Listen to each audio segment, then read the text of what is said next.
Easy tribe, it's Dusty Ohms, and I'm going to look at some JST plugins today that I've been sent. One of them is a clipper and the other one is called Sub Destroyer, which is a synthesizer. So the first thing I'm going to do is I've made a little drum loop with some bits and bobs, and I'm going to show you what you can do with the clipper in a kind of subtle manner. So I'm going to drop that straight into the project there, close this, and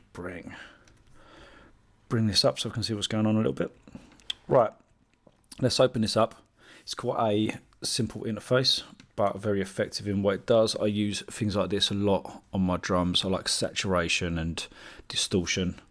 The nice thing about this is you've got a wet dry knob with a mix there. So it's pretty simple. Like I say, you've got this that drives it, and you've got a little button that times the drive by 2, a bypass button, and a trim in case the signal gets a bit loud. Right, so what I'm going to do is I'm going to leave it set to 100% so you can hear it in its full entirety, and then we'll dial it back once we get a sound we like. So I'm going to play the drum loop from the start and slowly dial this in. I'm going to stick it on ×2 from the start because I want to really drive it.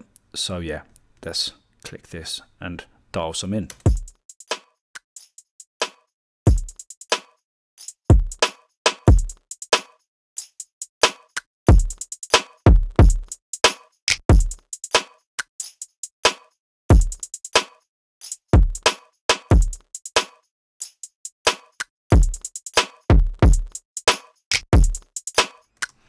See, for me around there's a nice mark because you can hear the kick kind of distorting a little bit, which gives it some crunch, and all the drums, like the snares and the hats, are nicer and crunchy there.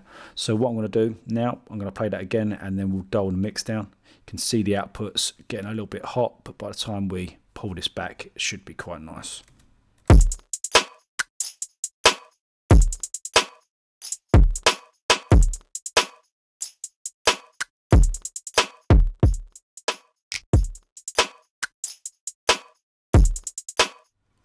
So you can hear there, and you can see if you look at the meter, you're not adding too much gain, but you're getting a lot more clarity and a lot more punch for them drums. So yeah, really nice plug in there, showing that in quite a subtle way. And then the next thing we're going to look at, I've got a few instances of it ready to drop in the project, but I want to show what it does first. So let's drop a Sub Destroyer straight into the project and open it up. If you go to this trigger mode, I think the main purpose of this plugin is to kind of do a sub drop. So you've got a start frequency, you've got an end frequency where you want it to end up, and you can pick by frequency and it shows you the note, which is pretty handy, and your length. And if you press this fire, you get a big sub drop. You've got different waveforms there as well, so let's make that a bit longer with a triangle. So the way I've used it in this project for my own music is I'm just using it for a big fat sub, and I've also, you can use it in poly mode. I've drawn a nice little chord. So let's open these up, get rid of this browser for a minute. So I'm going to leave the clipper on the drums, and then I'm going to unmute this on the chord. So I'll open that back up again there,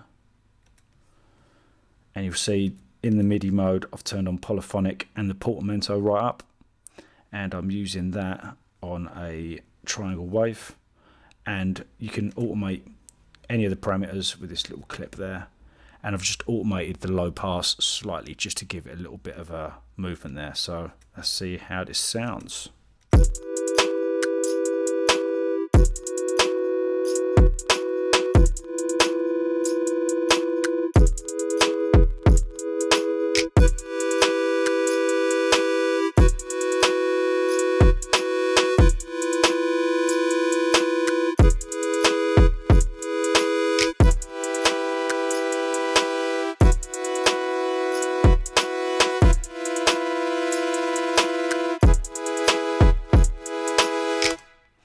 And as you can hear there, I've added a little bit of reverb on the send, and I've side chained it to the kick, so it kind of sucks it a little bit. But yeah, really nice sounding oscillators, and with the frequency modulation, it's really nice. So let's turn that back onto a triangle.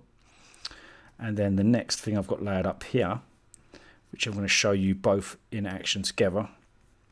It's got a bass line, and we've got another sub destroyer there, and this one's just a very simple melody, and we've added, let me open that back up again. If you look at the output, I've added some of the harmonic enhancement, and it just makes it nice and warm. So have a listen to this sub.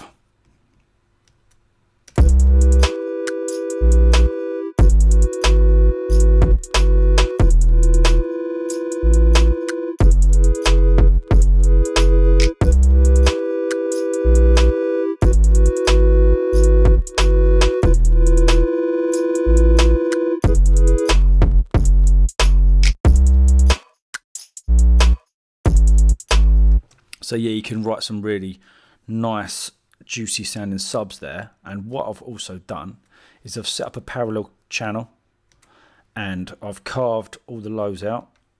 And then on top of the sub destroyer, I've also added another clipper with it ×2, maxed out 100%, just so we can add some crunch on the top end of that already nice, juicy bass line. So I'll play it with just the sub, and then I'll unmute this parallel channel halfway through.